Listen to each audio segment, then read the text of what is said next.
Protect your spark. I want to talk to you about the philosophy of protecting your spark.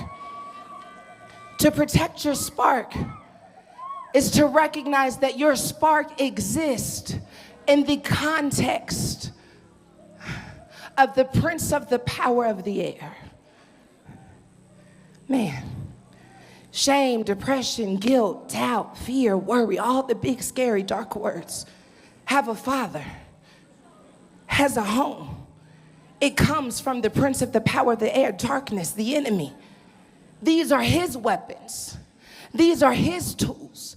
This is what he uses to convince you to stay in bed. This is what he uses to convince you that you have no worth or no value. These are his tools.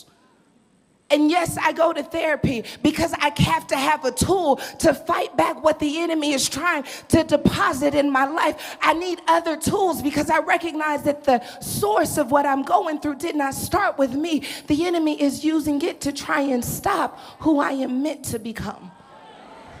Which means that if you are going to protect your spark, you have to be willing to rebel against the government that you are constantly functioning under. God help me.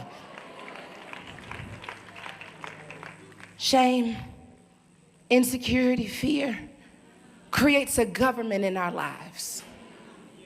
It has laws, it has rules. It says you can't do this, you can't say that.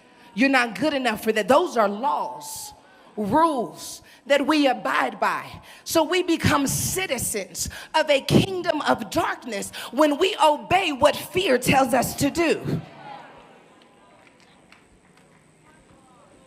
But your spark cannot be oppressed by that government any longer.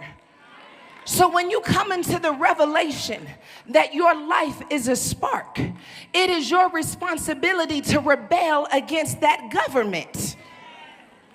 Because that government will convince you to help the enemy snuff out your spark.